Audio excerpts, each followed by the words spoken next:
Production funding for Outside Beyond the Lens provided by Visit Fresno County, home to unique attractions, California's 5th largest city, and easy access to 3 nearby national parks.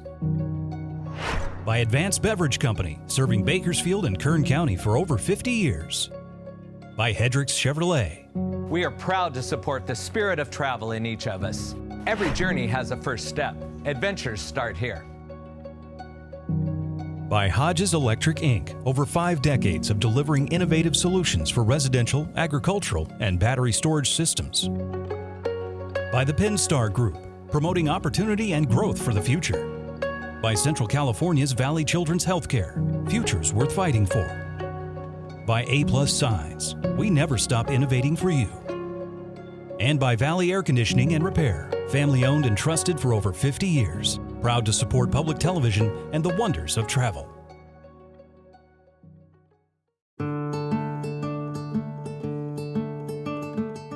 Okay, so it's 7:15 local time here on Terceira, and the boys and I are loaded up a little earlier than we'd all probably like to be, but we've got a flight on Sao Airlines to catch at I think 9:30.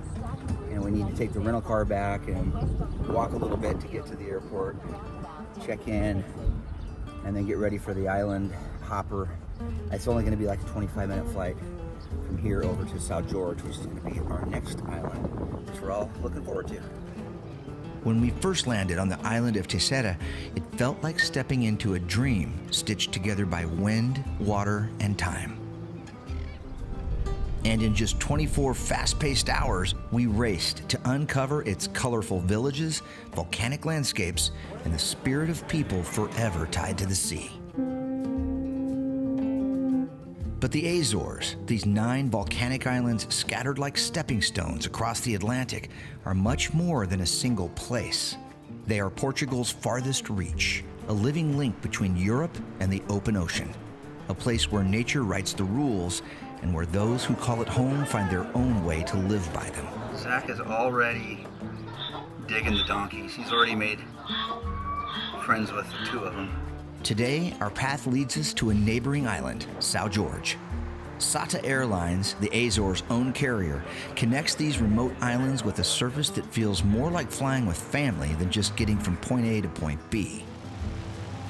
Sata becomes a trusted companion on a journey that demands a little more patience and rewards it with so much more. In just a short hop, the outline of Sao Jorge rises from the sea, long, narrow, and jagged. They call it the Dragon Island, and from the air, it's easy to see why. A serrated spine of volcanic mountains runs down its center, while steep green cliffs tumble into the Atlantic like folds of a sleeping dragon's back. Our base camp for the next few days will be the small harbor town of Velas, a peaceful place to catch our breath before setting out to discover a land shaped by fire and water. All right, well, another one of the breathtaking views that we're having along our drive to the far eastern end of Sao Jorge, the kind of topo we're headed to. This moment of zen interrupted by Zach Allen and his drone. This is a place of hidden treasures. Okay, this is unreal. Ancient coastal villages called fajas, where fertile land slips between cliffs and sea. Places like Faja dos Cubres, where the world seems to slow down to the rhythm of the waves. Johnny and I are out here on the peninsula on the edge of the lagoon. John's getting a pretty cool shot set up this neat little yurt, rock hut thing. And viewpoints like Miradoro do Topo, where standing on the edge of the world doesn't feel like a metaphor. It feels real. And you can see way off in the distance behind me is Terceira. That's the island we were at a couple of days ago. Get ready to journey deep into Sao Jorge's wild beauty, where the power of nature and the persistence of people collide. She's a lover, this one. This is an autochthon breed, so as you can see, it has the cross of Christ, and she's from Azores. Beautiful. And where sometimes the best pictures were the ones you never knew you were looking for. This is a very special place. When you travel, the world becomes a smaller place. When you explore with friends like mine who share a love of photography, destinations come to life. we tell the stories of travel with our cameras, capturing the wonders of this world in every frame. Day one of filming on the island, and it's like crazy. But on every trip, the unplanned moments we film are the ones we remember the most. Jordan, good to meet you, brother. Good to meet you too. Now, join David Boomer, Zach Allen, John Neely, and me, Jeff Aiello, as we set out on a new journey to discover the people, places, and food that all make travel life's never-ending adventure. This is Outside Beyond the Lens.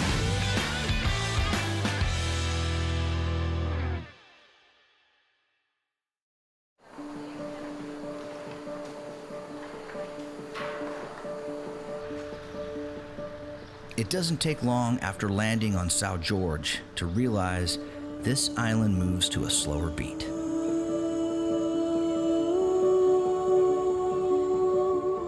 But once again, we have to survive the rental car situation.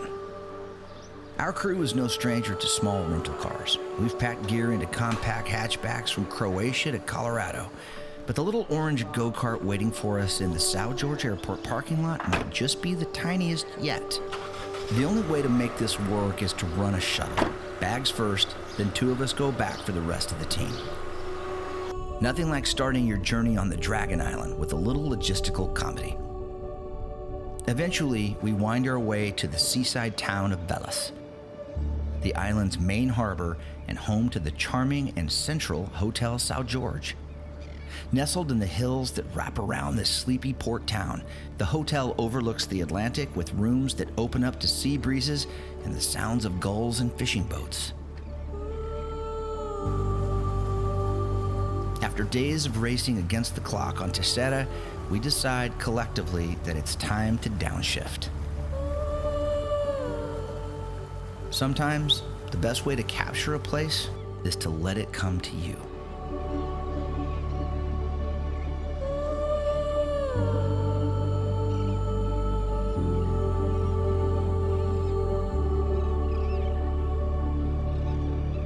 By late afternoon, with rested eyes and recharged batteries, both human and camera, we wander down into Velas.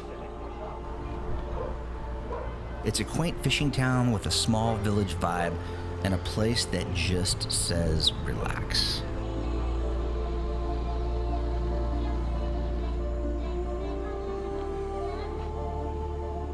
Here, photography becomes less about chasing light and more about noticing it.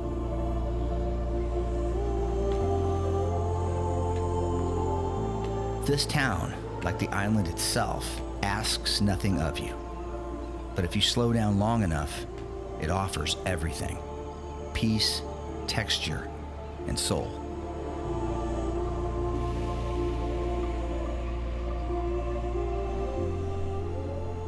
We wander with no rush, letting the soft rhythms of Velas guide us. But there is a destination on our minds. Somewhere in this quiet tangle of streets, a small Brazilian restaurant that John spotted online, a local favorite, tucked just off the main square. We follow the glow of street lights beginning to burn through a setting sun and the scent of something grilled.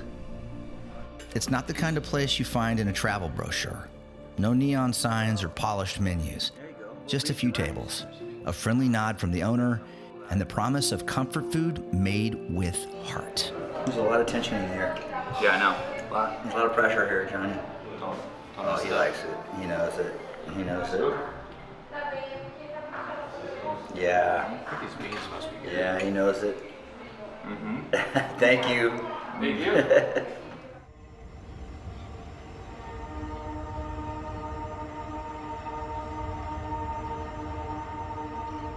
Morning breaks over Sao Jorge, casting soft light across our first full day on what many call the Dragon Island. We're up early, drawn by that quiet pull of curiosity that comes with discovering someplace new, someplace wild. Right away, the vibe here is unmistakably different. Life on Sao Jorge moves at a slower pace. There's a rhythm to the island that feels rooted, unhurried, and grounded in simplicity. With just over 8,000 residents scattered across its narrow length, the island's long, thin shape and modest road system make it easy to feel connected to both land and sea at the same time. As we head east, the road gradually lifts us out of the low-lying villages and into a dreamlike layer of morning mist that clings to the hills. All right, well, another one of the breathtaking views that we're having along our drive to the far eastern end of Sao Jorge, the little town of Topo we're headed to. This moment of zen interrupted by Zach Allen and his drone. It's okay, he's getting some cool shots with that thing, right, Zach? Let me see. Let's see what you got. Dropping it into the valley. The hydrangeas are jamming. Maybe fly over to those hydrangeas over there on that mountain. The road winds on, eventually leading us to the far eastern edge of Sao Jorge, to a quiet village called Topo, where land gives way to ocean and time seems to hold its breath. Here, at what feels like the end of the world, the Atlantic stretches out in every direction, broken only by the jagged coastline and the rhythmic pulse of waves.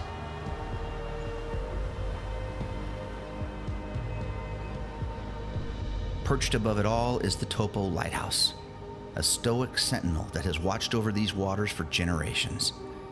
Its simple white tower stands not just as a guide for ships, but as a symbol of endurance against the wind and sea.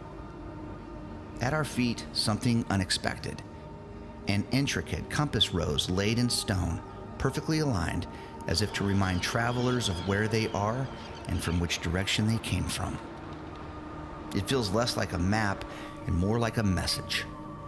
A gentle nudge to keep exploring, to stay curious, to let the journey unfold. We're at the end, the far eastern end of the island. And you can see way off in the distance behind me is Terceira. That's the island we were at a couple of days ago.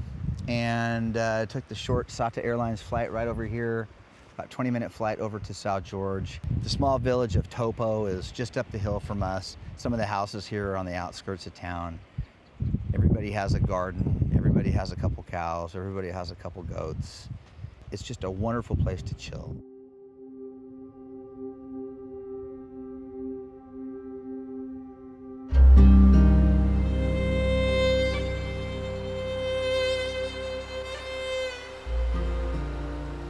We shift our journey now to the wild north shore of Sao Jorge, a coastline few travelers ever see. Yet one that rivals some of the world's most iconic landscapes. It feels almost cinematic, like we've stumbled onto the set of some forgotten epic, where towering cliffs, thick with jungle, tumble headfirst into the Atlantic.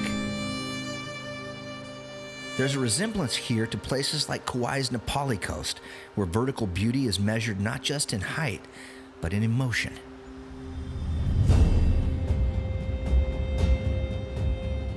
Crossing the spine of the island, we pause at roadside farms, where the Azores' signature patchwork of green fields and volcanic stone walls unfolds beneath a sky painted with clouds. In the distance, Pico and Fayal rise from the sea, constant companions on this journey, anchoring our horizon with their quiet presence. Then, the land begins to change. Our path narrows. The scenery tightens. And just when we think we've seen the island's best, Sao Jorge delivers something completely unexpected. Oh my gosh, you guys, that is ham. There's the village down below. Folks, this drive down to the Faja is crazy. Mind is blown. All right, here's a look at, this is just insanely gorgeous, beautiful, the green, the blue waters, Terceira Island off in the distance. Look at this. It's just, dude, it's breathtaking. Look at that. I want to snorkel that right now. God. Okay, this is unreal. I'm literally freaking out at how pretty this is. From the edge, a narrow road snakes downward, tight and twisting, as if carved into the very bones of the earth itself.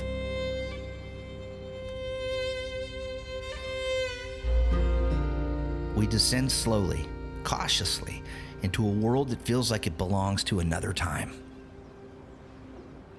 This is Faja de Cubres. Centuries ago, massive landslides reshaped this part of the island. Chunks of Sao Jorge's towering cliffs gave way, collapsing into the sea and creating what locals call fajas, flat coastal shelves that now hold some of the island's most unique and remote communities. Each one has its own story, each one a fragile thread between the cliffs above and the sea below.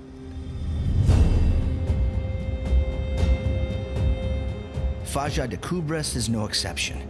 Tucked into the lush folds of this geologic drama, the tiny village that stands here today seems impossibly balanced, built atop the remnants of ancient earth in motion.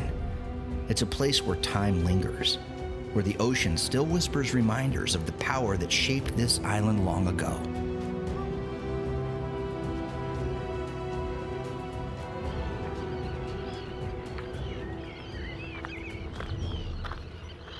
All right, John Neely and I are here on a little walk to a bird sanctuary area here on the Faja, and we are enjoying ourselves immensely. That's the understatement of the year. Wouldn't you say, John? Yeah. Stunning. It's stunning.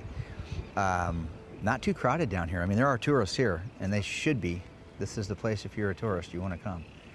If you're going to come here, if you're going to come to the Azores, you're going to come to Sao Jorge, I recommend you come to this spot, and then make sure you give yourself a couple of hours to just be here. Don't tag it. This is not a place you want to come, tag it, take a couple pictures and leave. You want to get into this, because this is a very special place. There's not a lot of this going on Earth, where you have these sea cliffs that have slipped into the ocean, have reestablished themselves into their own thriving ecosystems, and you can come and just be here. Light's changing right now, clouds are blowing across, we're getting this great dance of light and shadow. It's just awesome.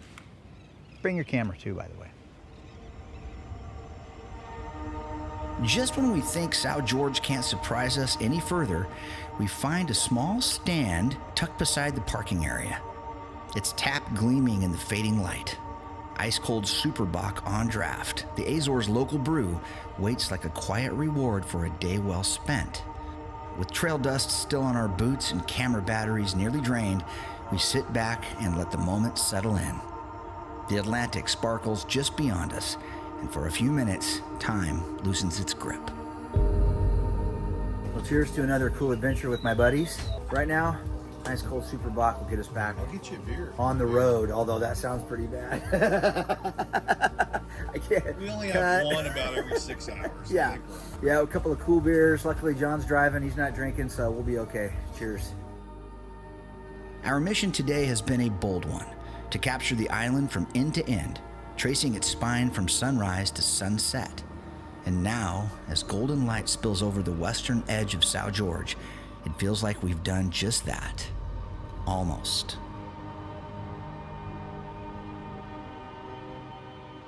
With light slipping fast, we push onward, searching for one more high vantage point, one more place to let the camera finish the sentence we've been writing all day.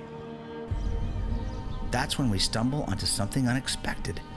A forest park, quiet, enclosed by stone walls and green pastures like so many we've passed, yet entirely different.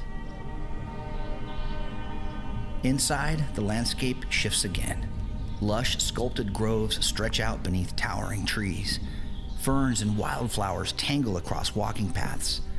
There's an almost enchanted feel to this place, as if the island is showing us one last secret before the curtain falls on the day. It's a soft place, a quiet one.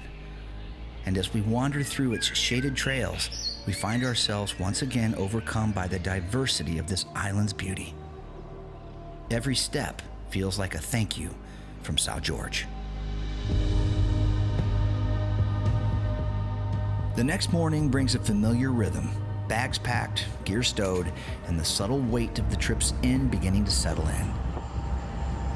We make the short hop back to Terceira for one final day of exploring before our flight home. there are still a few places calling to us, unfinished chapters in our Azorean story. Chief among them, a winding drive to the top of Serra de Santa Barbara, Terceira's highest point. As we rise, the landscape changes with every mile, climbing from farmland to thick forest to volcanic summit. From the top, the island unfolds beneath us like a living map. The Atlantic stretches beyond every horizon. And from above, with the drone, we get a glimpse into the island's origins, an ancient caldera, jungle ponds nestled in its rim, and the raw volcanic bones that built this land. But time is chasing us now, and there's room for just one more stop. A tip from a couple of locals sends us inland toward the island's quiet middle. Down a narrow lane and past a patchwork of stone fences, we find it. Again, something unexpected and entirely delightful. A small, working donkey farm. I didn't know places like this existed. I didn't know you could milk a donkey. But that's exactly what we're going to learn how to do, thanks to our donkey dairy guide, Roberto. Because milk of donkey is 98% similar to human. No They kidding. use that for the babies. That's crazy. I guess we're going to get into this, but is it similar to cattle milk, dairy cow? I have the pasteurized milk for you to try. Okay, I you hope do. you will like it. I'm going to okay? try it, and John wants to try it too. The camera guy right behind you. He's really thirsty it's for very some rich donkey in milk. It turns out this little farm in the middle of Terceira is doing something pretty remarkable. The donkey milk produced here is pasteurized, dried, and shipped all over the world. Used in everything from specialty soaps to high-end skincare products. Who knew? Oh, that's awesome. Robert and his team have embraced modern milking technology to keep up with demand, but in the spirit of honoring island traditions, I decide to go old school. Oh man, I don't think he's liking what I'm doing here. Oh, got it all over my shoe. Okay, there it is. Yep. Let's just say milking a donkey by hand is not as easy as it looks. And while I may not be giving up my day job anytime soon, it's another one of those unexpected moments that makes the trip unforgettable. Because out here, even the most ordinary things come with a twist of the extraordinary. Oh, here we go. We're trying some donkey, and so this has been pasteurized. Yes. All right, good. Yes, sir. Looks almost like regular milk, maybe a little bit different color. Hope you enjoy. Salud. Salud.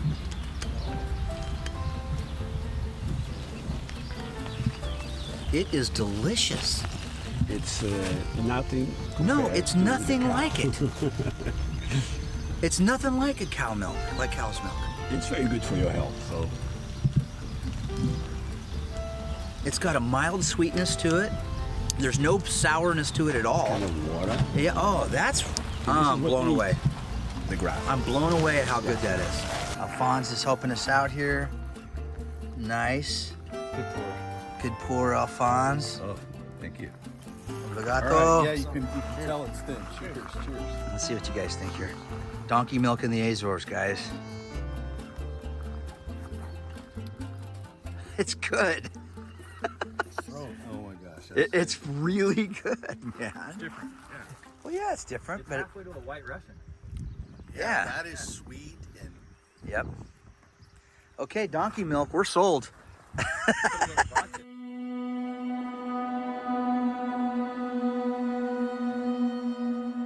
As our time in the Azores comes to an end, it's hard to not feel like we've only scratched the surface.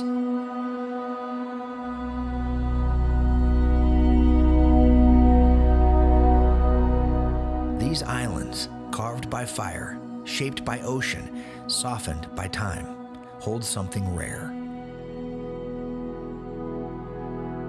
A sense of place that feels wild and untouched, where tradition lives side by side with discovery, and where beauty doesn't just ask for attention, it just quietly surrounds you. Oh, that one really, that one loves you, buddy.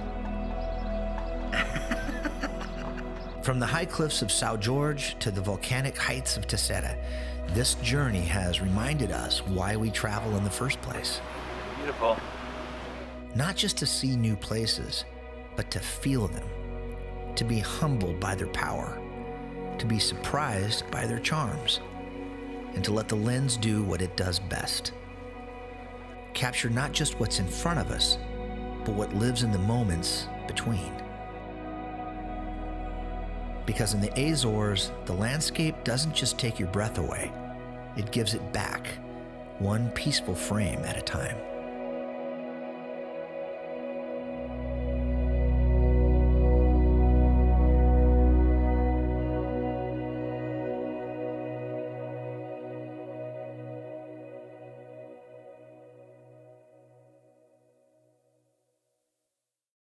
Production funding for Outside Beyond the Lens provided by Visit Fresno County, home to unique attractions, California's 5th largest city, and easy access to 3 nearby national parks. By Advanced Beverage Company, serving Bakersfield and Kern County for over 50 years. By Hendricks Chevrolet. We are proud to support the spirit of travel in each of us. Every journey has a first step. Adventures start here. By Hodges Electric Inc., over 5 decades of delivering innovative solutions for residential, agricultural, and battery storage systems. By the Pinstar Group, promoting opportunity and growth for the future. By Central California's Valley Children's Healthcare, futures worth fighting for. By A+ Signs, we never stop innovating for you. And by Valley Air Conditioning and Repair, family owned and trusted for over 50 years. Proud to support public television and the wonders of travel.